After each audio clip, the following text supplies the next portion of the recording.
How you guys doing?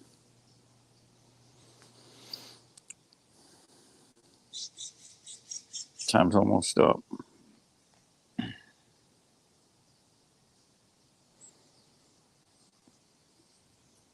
There's still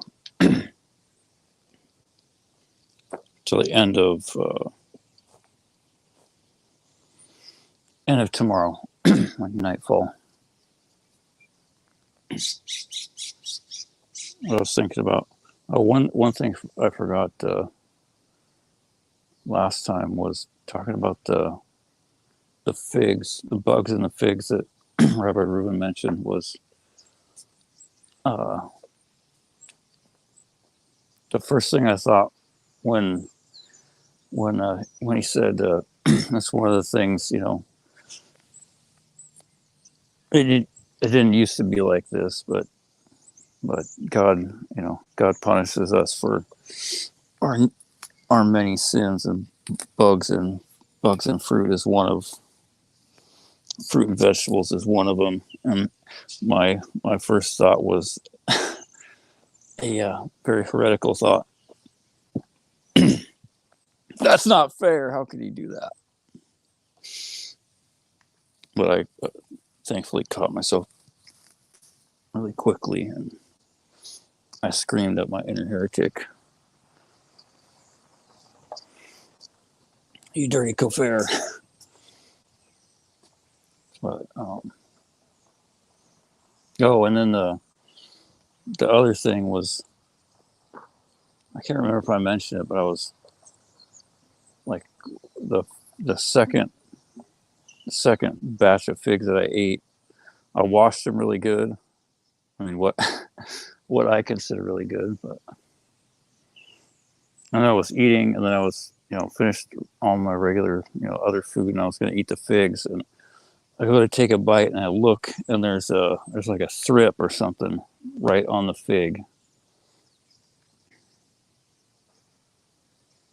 some little tiny brownish bug, and I think that's what they are. They're like long and skinny, but they're super tiny. They're like maybe, I don't know, 1/16 of an inch long or something, and like 128th of an inch wide. And then I thought, oh, how wise are the sages. I want to do a regular, like I'm gonna try to do a video about this for people that don't like the Bible, but need help otherwise. But there is evidence in creation of God everywhere. Just we have to not be so blinded by our own desires and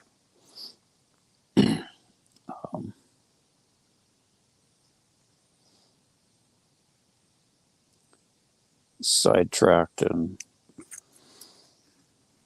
so prideful. And we have to look. What's the intent to really look for the truth, not just look for whatever we want to see. But I was looking at there's stuff like this and everything, and this is like a super really basic simple example. It's not even that great, but it's still, hold on, I gotta take this thing off. It still shows these are some kind of black bean.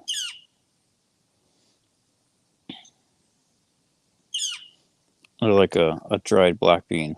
And the amazing thing is, once they get to a certain maturity rate on the plant just cuts off the water to each bean, and then they dry out. And like I would think like it would be all at once, like they would grow, and then at the end of summer when there's no water. But you can keep watering it, and there'll be green beans and there will be dried beans, no matter how much water it does or doesn't get. At least, as long as it's enough to keep it alive. But once they get like ripe enough and the shell gets dry enough, they crack open. This one's still moist because it was sitting outside and it's been humid here. But they curl, like they split and they curl, and it like spreads open, and the beans will like fly and be broadcast in various directions. And like I said, that's just a super simple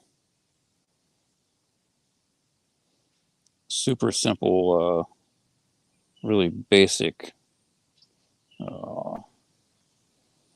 example of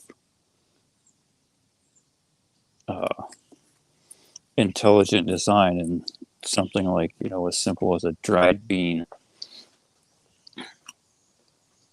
And it just keeps getting more and more complex from there. Like one of the most amazing plants that I've seen as far as like design is the poppy. When they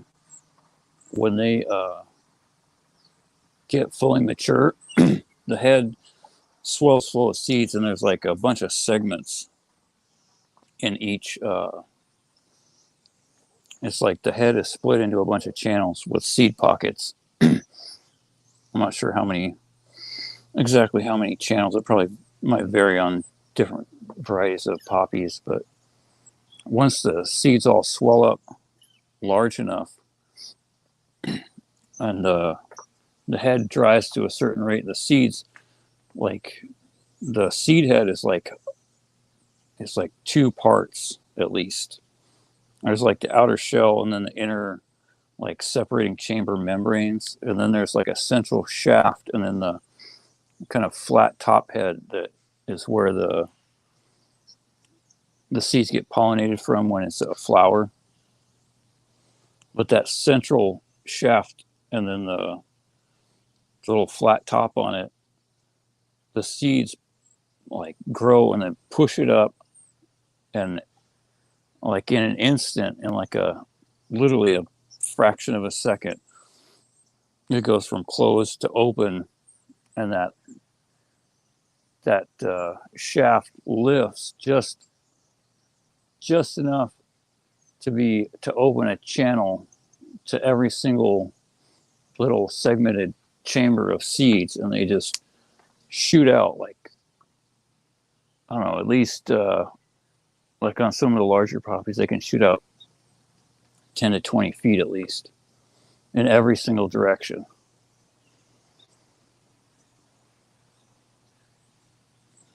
Because it wouldn't make any sense to just drop all the seeds to one place, because it'd just be,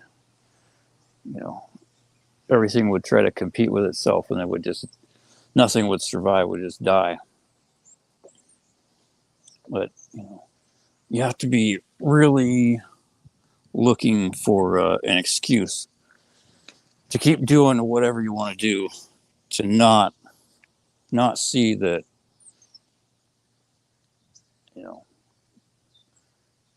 that a very intelligent creator designed all this stuff. And that's like the lowest, some of the lowest level.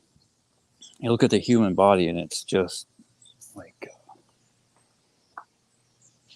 just amazing.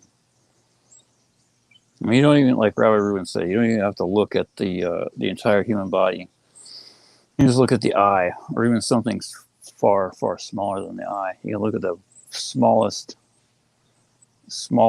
thing that we can observe. It used to be the cell, then it was the atom, then it was the, I don't know, protons and electrons or whatever, subatomic particles maybe now, but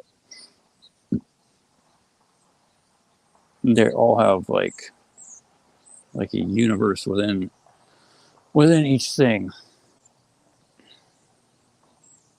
Now, how do you explain the complexity of everything as just some random occurrence in a big bang and like amino acids that develop from a mud puddle? It's just the most mentally handicapped monkey brain concept, which is pretty funny because that's what all the wicked people, or not all, but the ones that didn't get totally destroyed from the Tower of Babel, they got turned into, I think it's monkeys and I think elephants, but I can't recall, as there wasn't always monkeys. But let's get to the more immediate stuff. Tonight/tomorrow is Yom Kippur, the Day of Atonement, where this is our last chance to appeal our case before judgment is sealed. And one thing that I have a hard time doing it, that I was Rabbi Reuben reminded me of lately, is like looking for the stuff that's far away and hard to do. I mean, there's certain things that we have to do, like at least with Kiruv, it's hard to do. Hard to do all of it if you want to do a lot, like in person. That's why it's so amazing that God created the internet, gives us just a world of possibilities that we would never have, especially as Goyim, as non-Jews. But well, the thing I really failed in when I started my teshuva, like at least when I started to take it seriously, was trying to do like absolutely everything to the like maximum I possibly could, which is not. I mean, it's like a commendable for effort, but it's not really smart because it's not sustainable. Robert Rubin says to start small and start close. Start easy. Like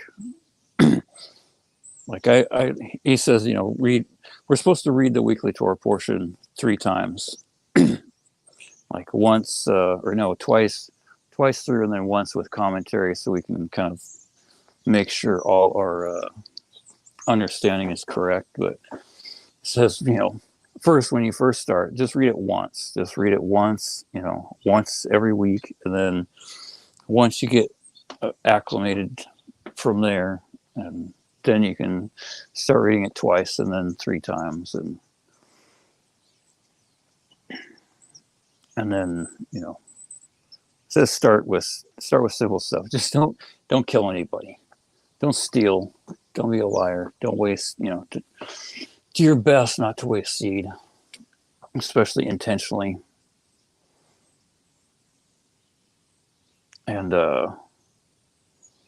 as far as Kiruv, one thing I really forgot about was the like helping people do teshuva, return to God. One thing I forgot about until like the last second before Rosh Hashanah was to follow up with a family member that I'd given some of Rabbi Reuben's USBs to like make sure that they had watched them or remind them to watch them, and then like tell them that it was Rosh Hashanah tomorrow, or when I texted them. I have a tendency to get so sidetracked and sucked into computer projects and like online stuff. I forget anything else. And there's just so much endless stuff to do. there's just not enough time or energy to do it all. But for going for how to do Yom Kippur, we aren't supposed to make a religion, which means there's no siddur, no prayer book, or no. We can't make our own, and we definitely can't like steal the Jews' prayer book, and us, no matter how good our intentions might be, and we, I say all this, can't.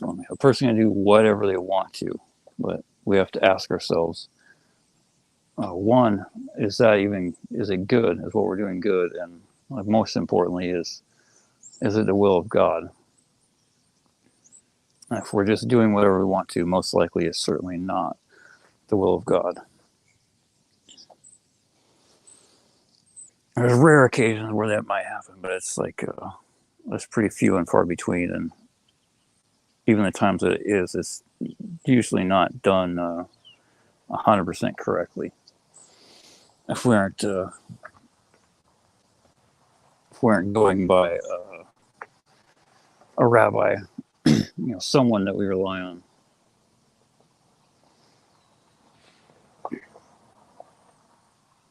But no fasting.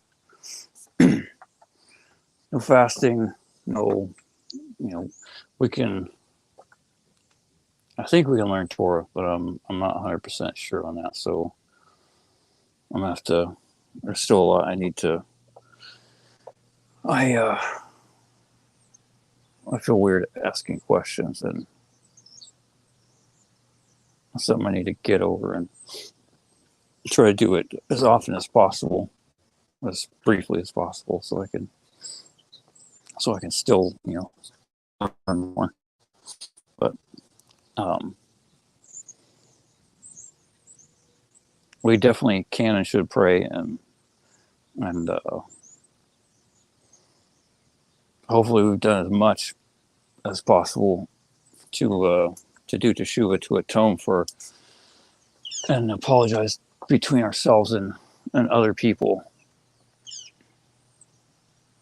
And then once you get to that level where your teshuvah is like you've done most of everything that you can recall that you're capable of, that is within your power and not a life risk, not going to put you in physical danger or like legal danger, to make amends with, for all the wrongs that we've done between us and another person. Then the best thing to do is always when we fail, is to always try to do, beg God for the strength to always do teshuvah immediately. So we don't let it go for days and months and years and decades like we did before. The longer we go, the harder it gets. But that's why sharing lectures and doing kiruv and helping other people with their teshuvah and donating to like real kosher Torah causes like Rabbi Reuven and Bezrat Hashem. That is how we can atone for all the stuff that we can't remember and can't find the people, or it's not safe for us to try to make amends with those people or organizations. Like if it would be a life risk, like they would want to harm us, we're like, hey, I'm really sorry about doing whatever I did in the past. How can I make it up to you? Or here's the money I stole, or whatever. And it would endanger us. Then we're not obligated to do that, but we're still obligated to repay it back. And so we give whatever that money is to places that help other people do teshuvah, like Robert Rubin and Team Bezration. One of the in that vein, the we have until tomorrow night, wherever you're at, sundown, to make a donation to BHYK, Bezrat Hashem Yom Kippur.org, BHYK.org. And that is a good, really good place.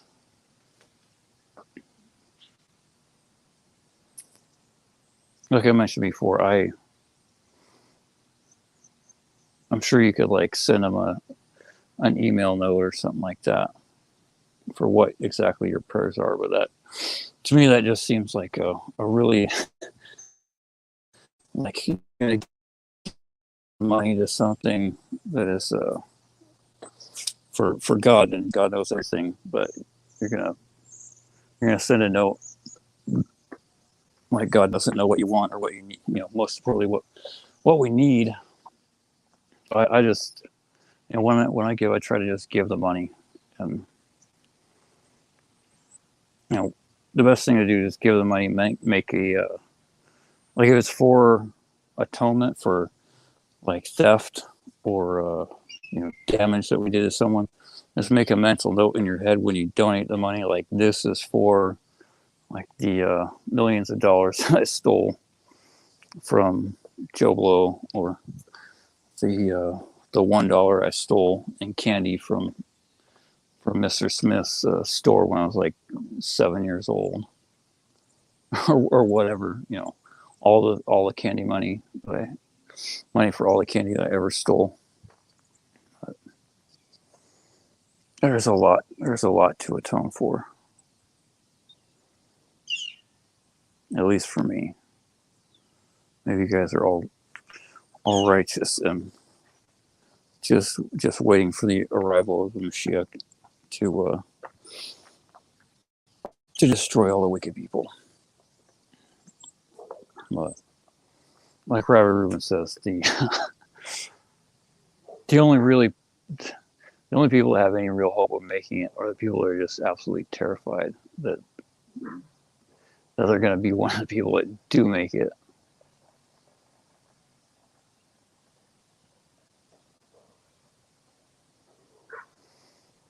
So I guess thank God I'm terrified. Oh, I think it's almost time to go.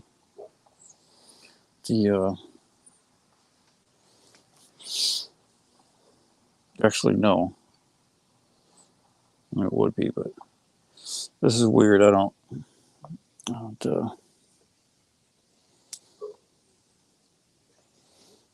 Yom Kippur is odd as far as like the holidays go. Got a message for or an update. It's candle lighting time.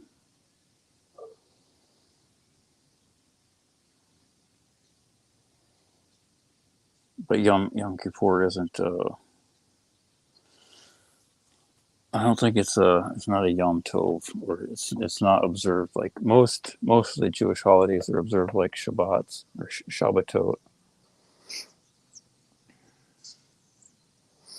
But Yom Kippur isn't. So don't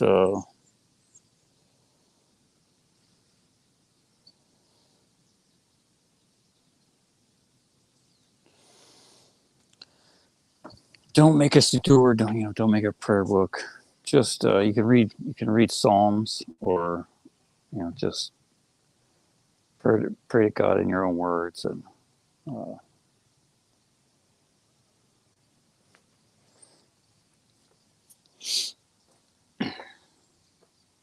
beg for mercy.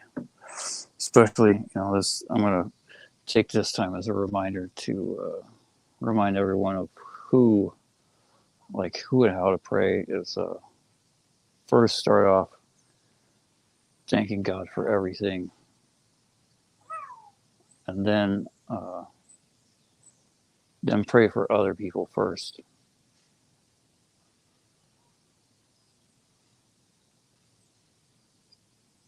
pray for their mercy, for them to do teshuvah, for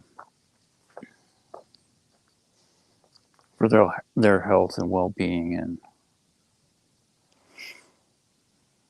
people that you care about, people that God cares about, like his kids.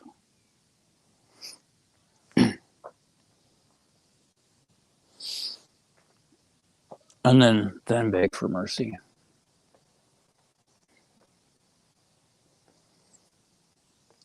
And ask for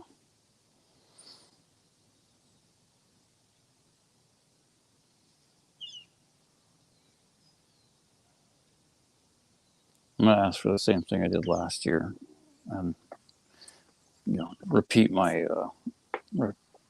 pleas from Rosh Hashanah, which is just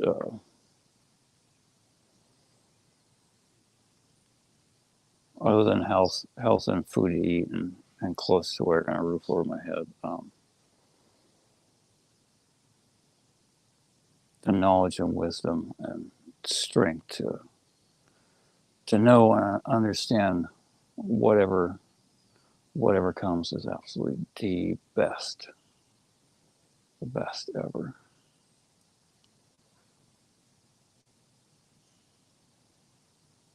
But also to help me, please, God, please. So, and I hope he helps all you guys too, everyone, so we can do our part to earn the merit for the good that he wants to give us, all the abundance of goodness.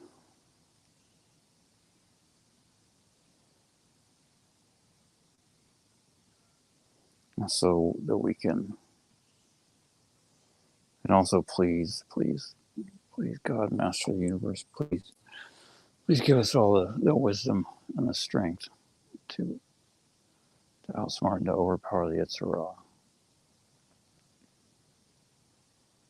Satan, our evil inclination, and to pass the test you place before us, please. That's the most, at least as far as I understand, that's the most important thing. Without that, we're pretty screwed.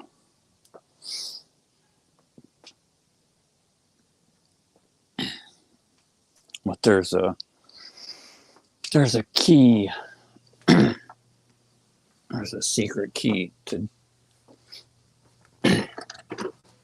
overpowering the Yetzer Hara, and that is to learn as much Torah as we possibly can. And like I mentioned before, the thing that's taken me a long time to start doing is to actually learn. Stop chewing through books, or not that I ever read a book, but at least not any Torah books. But stop just binge watching lectures, and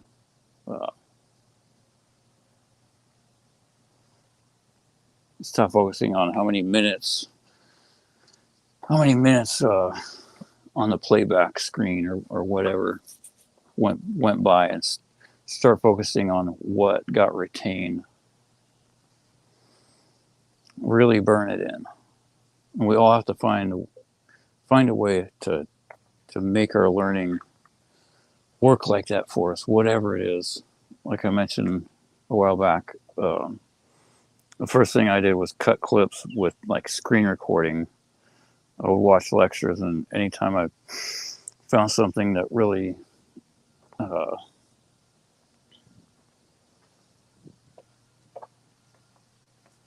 I really liked, that fired me up, I would just open the screen recording thing on my phone and then record it for a while, and then I would take those, and then I would try to work within Twitter's 220 or 2 minutes and 20 seconds or whatever it is time frame to post post clips, so it would help me to kind of go over what I learned and burn it in just a little bit, at least more than just like zoning out and not really paying attention to watching lectures. Now I started using the notes app on my phone and try to like write everything down that has any kind of validity or importance, make timestamps so I can like burn it into my mind and my soul, and then have a reference where I can go back to and look, find things and cross-reference stuff.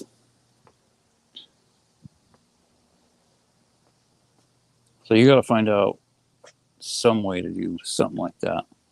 Like Robert Rubin says he uses, he reads a lot of actual books, so he says he uses like different colored highlighters and like liner notes. Where like you see, if you watch some of his lectures where you can see the table where his books are, you can see some of like his Tanakh is filled with like multicolored post-it notes. There's like 50 of them, like all around the three edges of the book where it's open. It's probably more than 50. It's probably like 100 or something. It's a lot. It's just crazy. It's like pink and blue and yellow and green.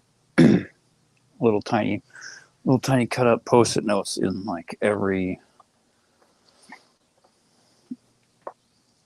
not every, but a whole bunch of verses in the Tanakh and the prophets and the writings and in the Torah.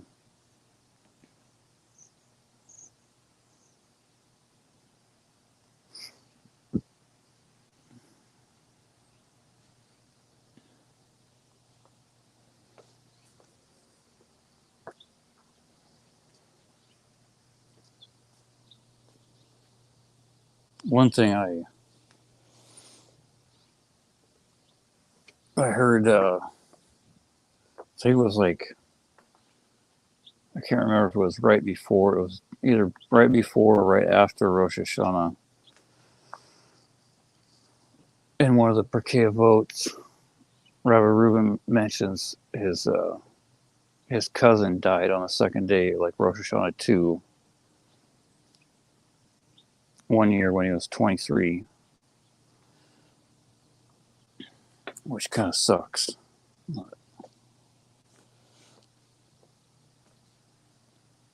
That's also really scary for multiple reasons. One, because he didn't keep the Torah, so his only hope is another reincarnation.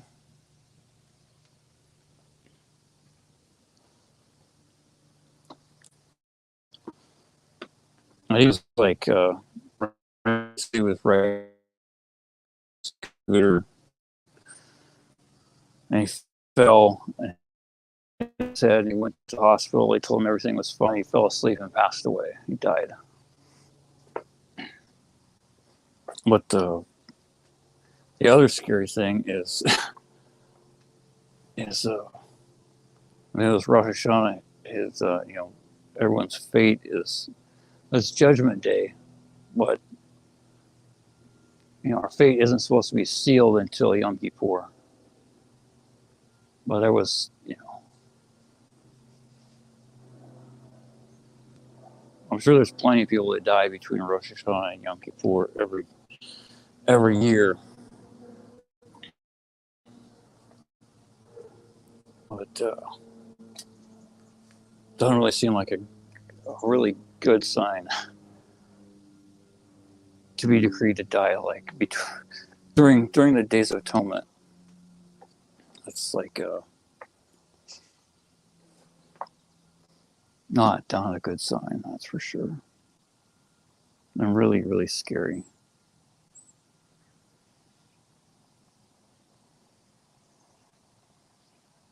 Like I heard Rabbi Mizrahi mention or describe, a person comes to the world, with a certain size vessel, to hold all our sins. And everyone's vessel is a different size. Some people have a just massive swimming pool sized vessel that they can unfortunately just fill up full of filth and garbage their entire life.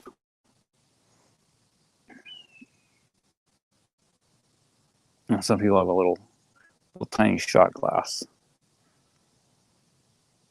And once a person fills up that vessel with sins, there is no other option but they have to be removed from the world. So God plucks them out.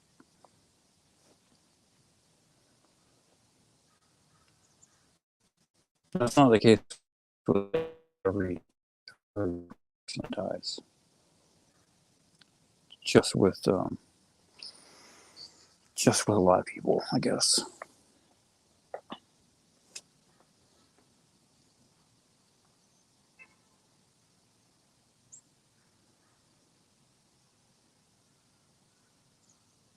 There's so much work that needs done.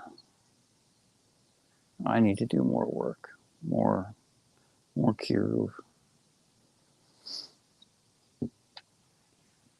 But this doesn't seem to be, at least not right now. It doesn't seem to be very productive.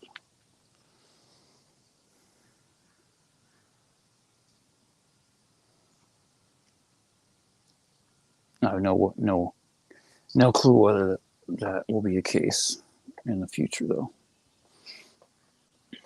All I know is I have no idea what I'm doing. There's not enough time. Not enough time to do it all. And I need some help. Please.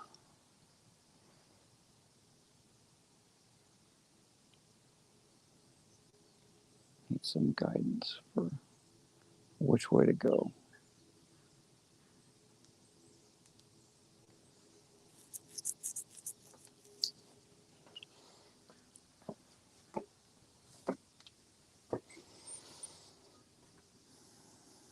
So much to do.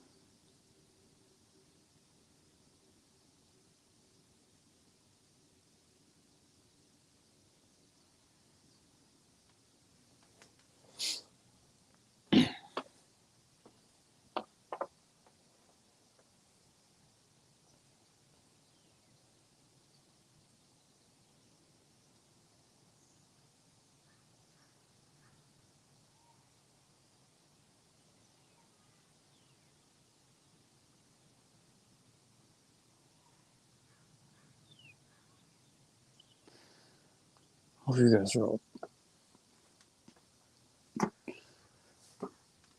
doing amazing. Most importantly, with your learning and your teshuva. That's the only thing that really matters. Everything else is garbage.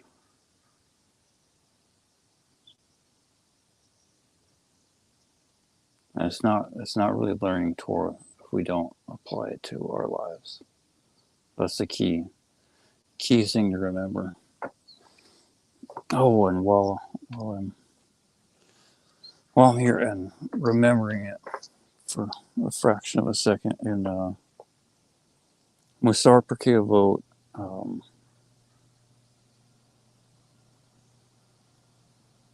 33, I think.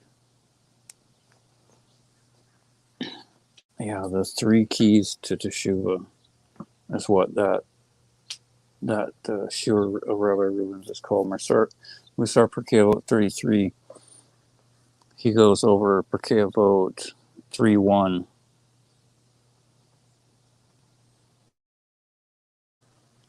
And it sounds similar to an earlier Perkei Avot in like chapter 2, whatever they're called, the segments of Perkei Avot. But Akabia ben Mahalel said, "Mark well three things, and you will not come into the power of sin. Know from where you come and where you are going, and before whom you are destined to give an account and a reckoning. From where do you come? From a putrid drop, meaning from a drop of semen. Where are you going? To a place of dust, worm, and maggot. Before whom are you destined to give an account and a reckoning? Before the King of Kings, or before the King of Kings, the Holy One, blessed be He."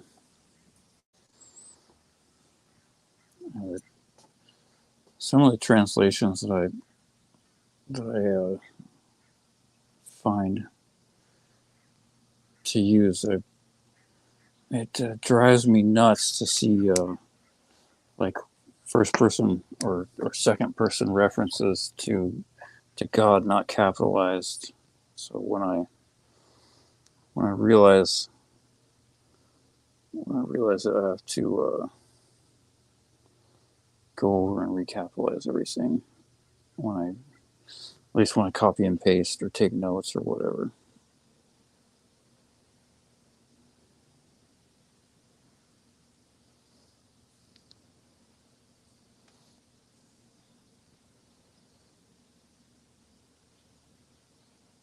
Just makes me wonder. Like I try to judge people favorably. I hope. I was just. I mean, there's no way I could do any of that. First of all, I don't even know Hebrew, so I couldn't make a translation. But to write that much text is just an insane job that would take years to do accurately at all.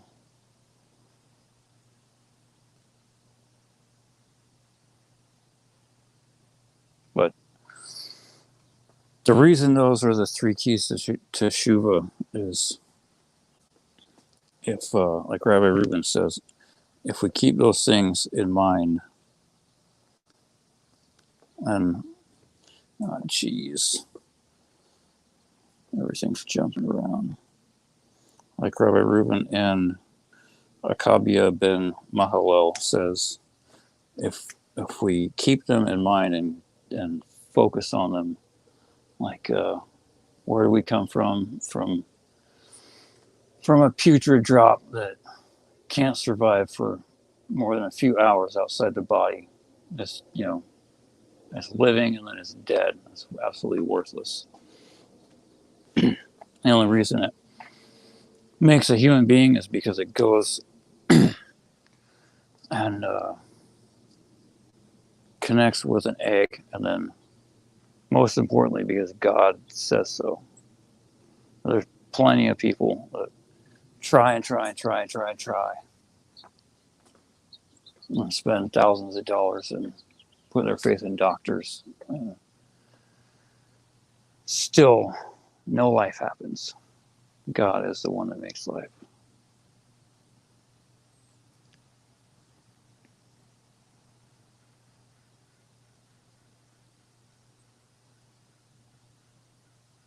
So recognize that we all come from a putrid drop. And without God's mercy, we wouldn't be absolutely anything at all other than some crusty, disgusting stain somewhere.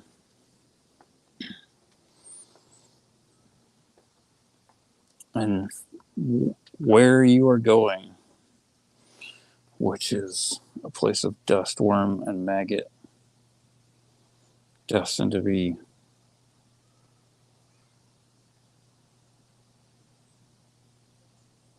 dust. I heard one reassuring thing about being fat, or at least slightly overweight. In a Pirkei Avot around this time, I think, might even been this year. One of Rabbi Reuben's students asked a question, like I mentioned a while ago. about how, let's say, just say the fatter, like the more a person eats, all they do is make more food for the worms and the maggots, and the harder it will be for them to like the more suffering and torture they'll have after they die, because the body, like the part of the soul still stays in the body after we die, and like feels all the bugs and the snakes and everything that crawls all around and eats our flesh.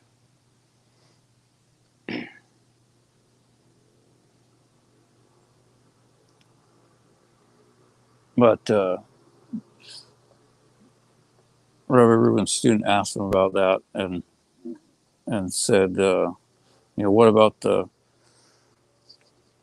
really overweight? There's some really overweight righteous, like Tzaddikim, righteous people, like some of them were mentioned in the Gemara and in various places. He said, they still suffer. He said, the pretty much the bugs, and worms can't touch the righteous people after they die. Oh, Baruch Hashem, that's right in front of my face. He says,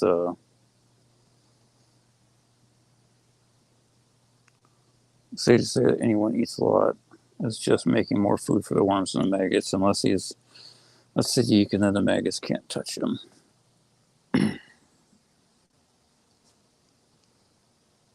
Well, that's a good reason to be righteous, or to watch your weight, or ideally both. But definitely I want to prioritize.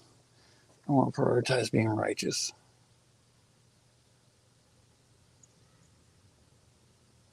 to the best of my ability.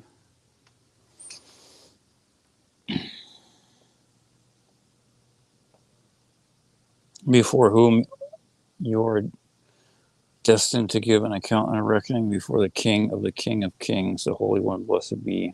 So know that everything that you've ever done will have to be accounted for. And God's going to look over everything with a fine-tooth comb every second, every thought, every action. So be good. Because God is not Santa Claus. Although a lot of people seem to treat him like Santa Claus. Just think he's some jolly old fat man in the sky that they can make constant requests of. And if they weren't good enough, good enough one year, they just get, no presents or a lump of coal. It doesn't work like that.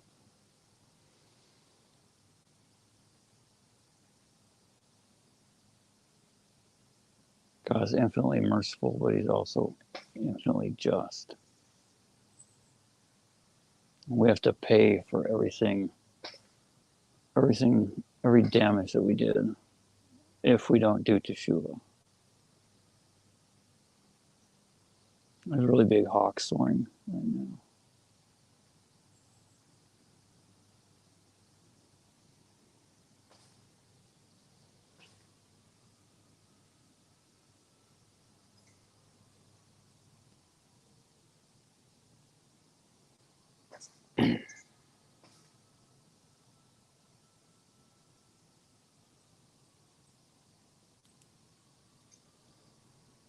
There is no freedom.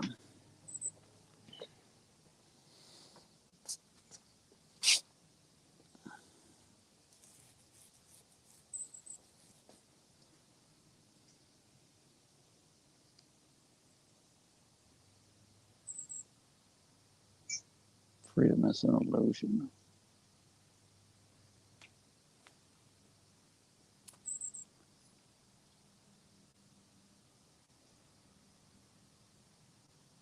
All there is a choice.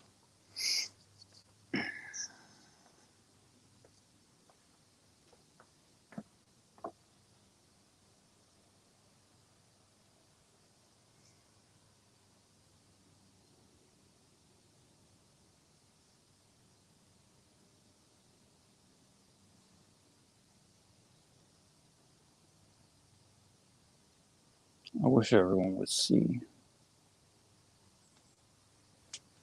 or at least more people, but the bribes of Satan are too powerful, at least for most people right now. It's going to take some really scary stuff to make the bribes of the Satan not be quite so enticing. And all you guys, that don't take this seriously, that don't believe it, or whatever, or still like blaming everyone else for your problems and looking at everything with the only problem, which is yourself. We are the cause of all our problems. And where it all comes from, everything we don't like, comes from God. He just uses Satan, or he uses the wicked governments or whatever.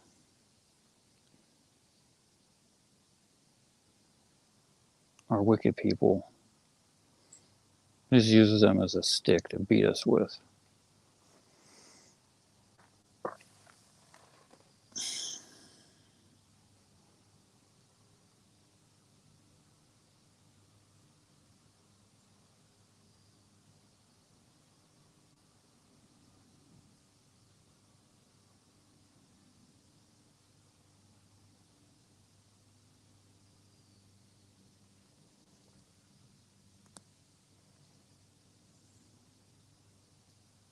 If you ever do come around and change your mind and start learning, start trying to do teshuva, do a U-turn.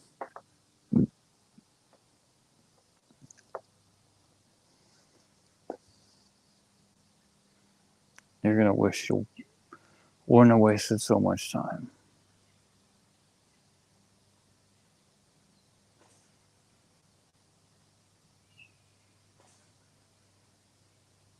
Because everything that you're doing right now is a distraction from the truth and from your purpose. And why do you think you came to the world? To build another gun, to argue online, to post stupid memes, or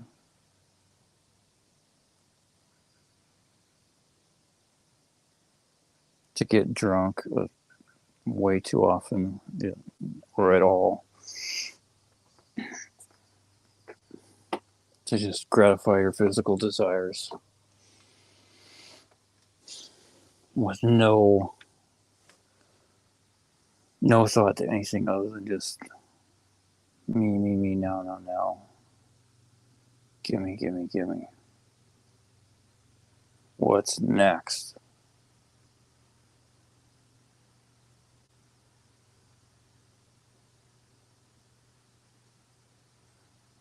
Absolutely disgusting.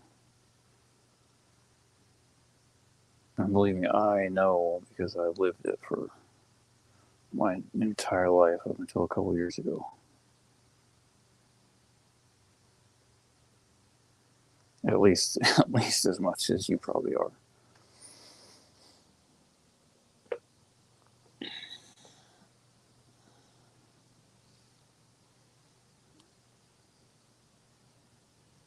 I don't know. Maybe that's the key. Is that people have to get their fill of absolute garbage before it just repulses them.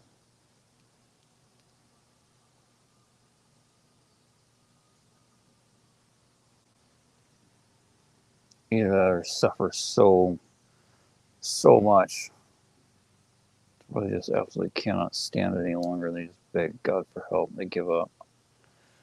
They admit that they're absolutely lost. And they need saved right now.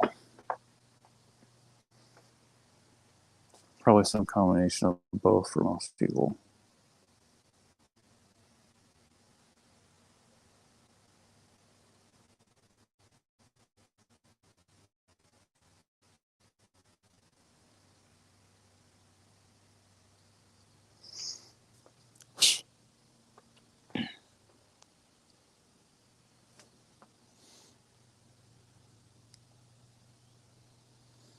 Wasting time you don't have.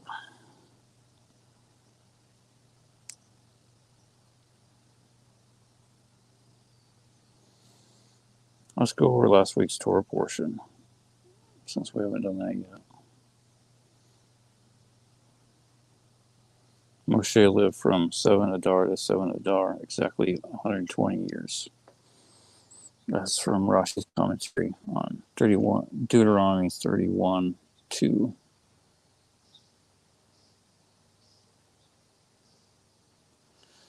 Man, the Yetzirah really likes to mess with me with the autocorrect.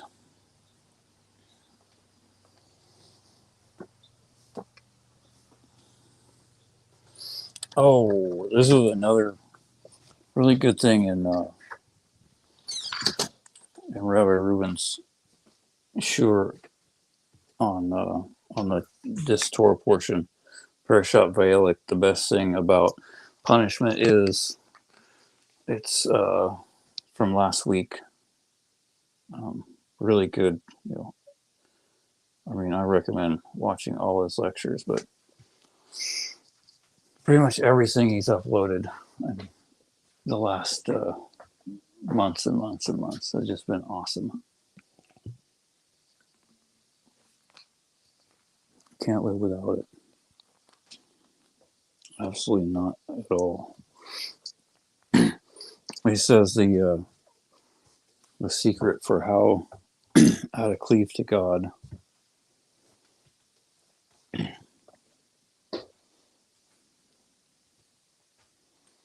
At least one one aspect is how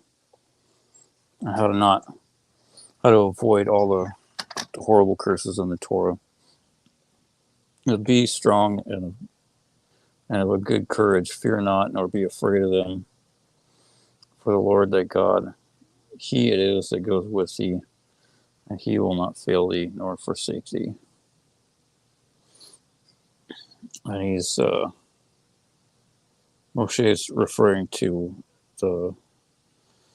just most all of Deuteronomy is from Moshe's perspective, but it's Deuteronomy 31:6, and Moshe is basically saying, to not be afraid of all the wicked gleam of the seven, whatever. I think it's maybe not 7 nations left, but there were 7 nations before they started to get wiped out in the land of Canaan.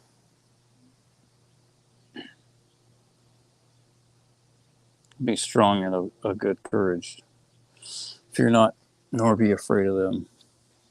Which I know, I don't know Hebrew well enough to know the secret, but I know anytime that there's a replication, there's a secret there. And the sad thing is Rashi only has one line that he comments on. He says,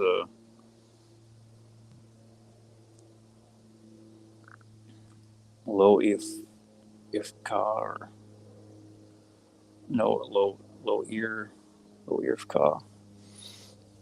I don't have the nikud or nikudot. I don't have the vowels on this, so I'm not sure what he means there. But in the description of the Hebrew on the verse, he says there's a certain line where he says it means he'll give, like God, he will give you no looseness that you should be abandoned by him. Like if you're strong and you're not afraid of people, he will go with you. He will not fail you or forsake you. He will not abandon you.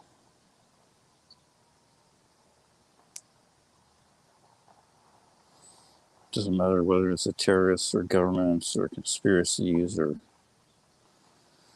wicked people that call themselves your friends that are trying to get you to commit sins and go against the Torah. If you're not afraid of them, then God will not leave us. But if, God forbid, if we are afraid of those people, if we give them any weight whatsoever, if they have any power, and if they're anything other than either a stick to beat us with, or temptations of the Yetzer Hara for people that are closer to us usually, then God will run away and leave us low and dry.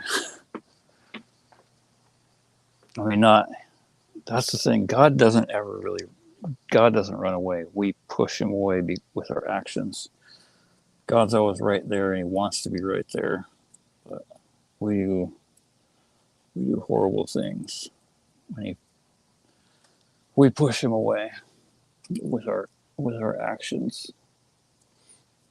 Because the way God made the world, if he was to stick around, then the real truth would have to come out, and he would have to judge us, and it would really suck and be permanent and not nice at all.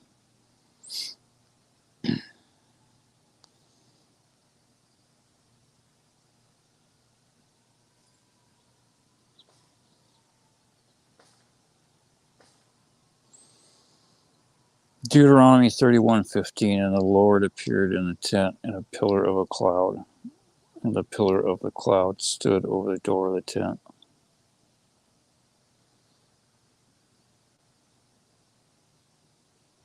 Take therefore good heed to yourselves, for you not saw no form on the day the Lord spoke to you in Horeb.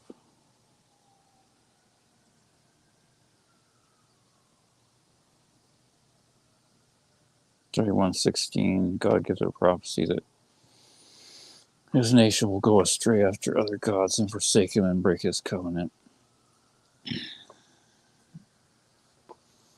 31:17, then my anger will burn against them on that day, and I will forsake them, and I will hide my face from them, and they shall be devoured, and many evils and troubles shall befall them, so that they will say on that day, are not these evils come upon us, because our God is not among us?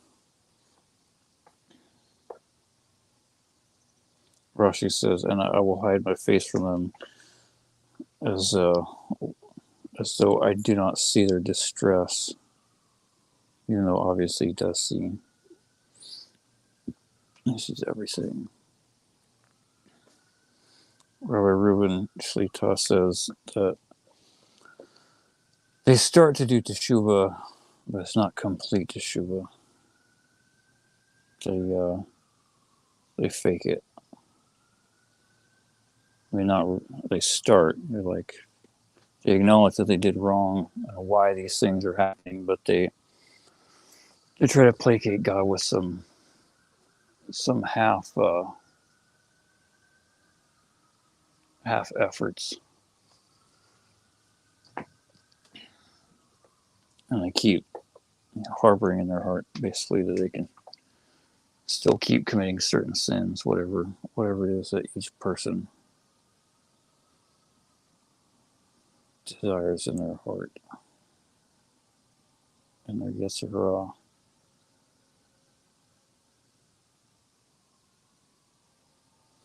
31:18, God says he will surely hide his face on that day. And pretty much any time there's or not any time, but a lot of the time when you see the word surely, like surely he will die, as a reference for what happens when a Jew violates Shabbat, or I forget what the other case that was mentioned recently in one of the recent Torah portions, but a lot of the cases where it's translated as surely, it's not surely. It's like a repetition of the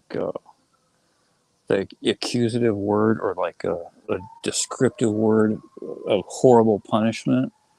It's a repetition, but like with additional Hebrew letters to add like extra emphasis, and it's a lot. It's a lot more than surely. It's like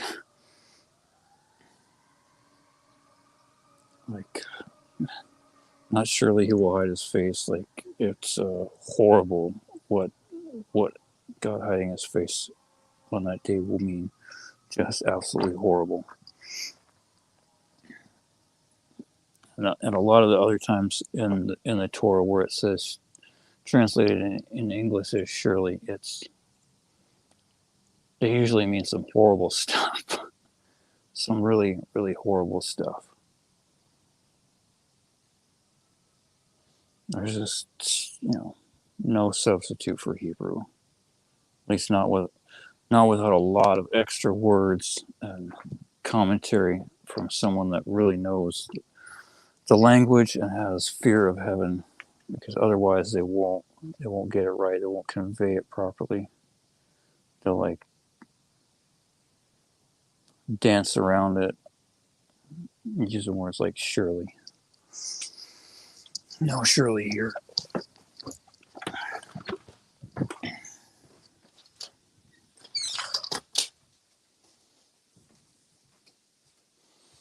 (31:19). Deuteronomy, now therefore write this poem for yourselves and teach the children of Israel. Put it in their mouths, that this poem may be a witness for me against the children of Israel.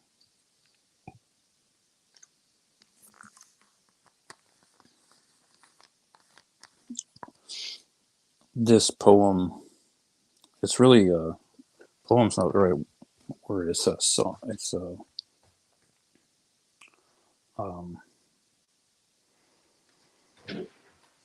I can't think of the Hebrew word, but it's a Hebrew word for song.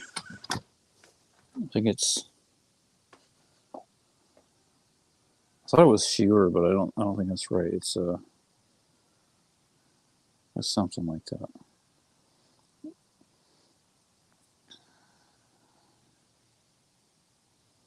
But that's this song that God's referring to Moshe to write down and be a witness is this week's Torah portion. It's I'm not sure. I have to look it up.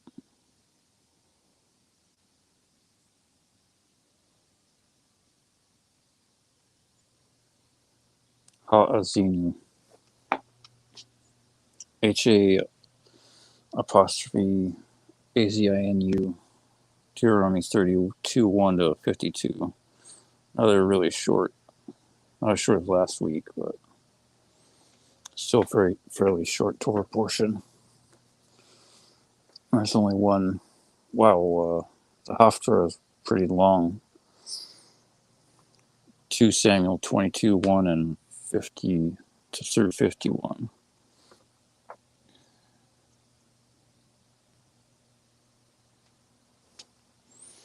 Still haven't got a physical Torah yet, or Tanakh or anything.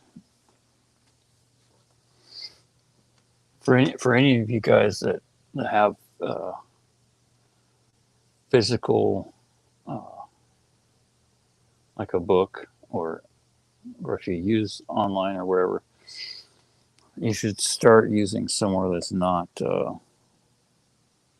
Bible based, not and if really if you have a Bible that had has a New Testament glued into it, the Old Testament with the Only Testament, really you should burn it. But if that's all you have and you can't afford it to buy another one, you should at least rip the New Testament, rip it off. Tear the back half off and burn it. But really, you should burn the whole thing.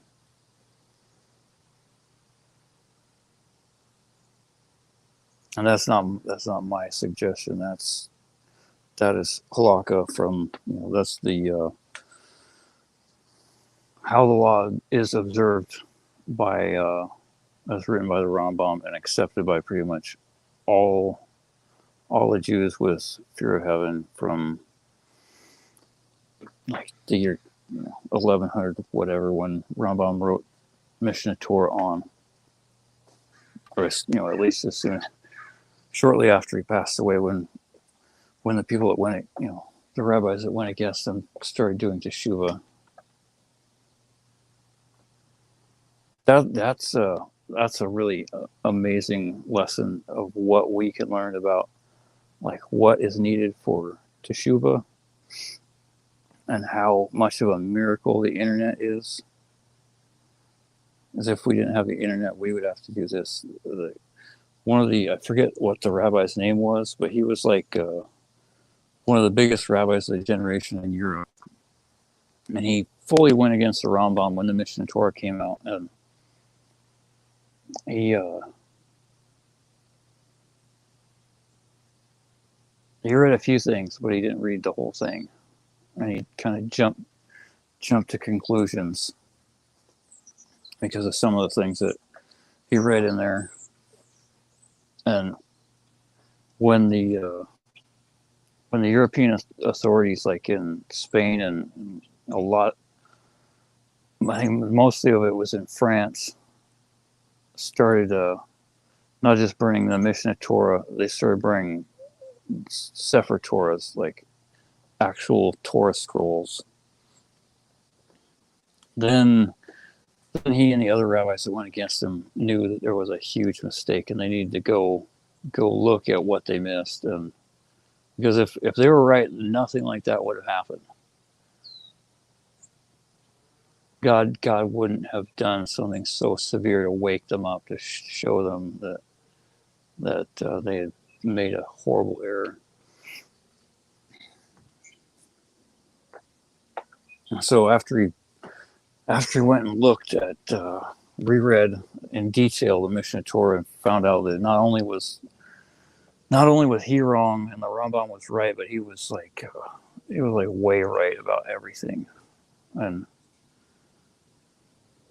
he had written so many like so many things that he sent everywhere that went against Rambam and the Mishnah Torah, telling people to burn his books and to not put him on harem on a ban. And he spent the rest of his life like traveling everywhere, all throughout Europe and pretty much all over the Mediterranean, anywhere where there was Jewish settlements for like the last 10 or 20 years of his life, going like putting up flyers and talking to people in local synagogues and talking to every rabbi in every town. And that was all he did for the rest of his life, and that was all he could do in hopes to do teshuva. And I think God accepted his teshuva because obviously the Rambam's Mishnah Torah survived and was accepted by everyone, or at least most people.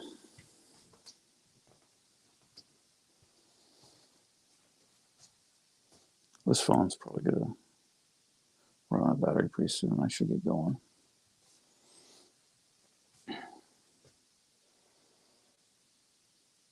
Hope one more person needs to do teshuva in addition to myself. Hope that's you, wherever you are.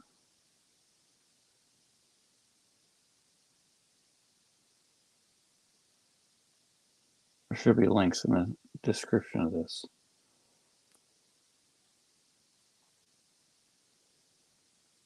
follow them and beg God for help, and try your best to not open your mouth and say something stupid in the way to learning enough to where you know that you should do that.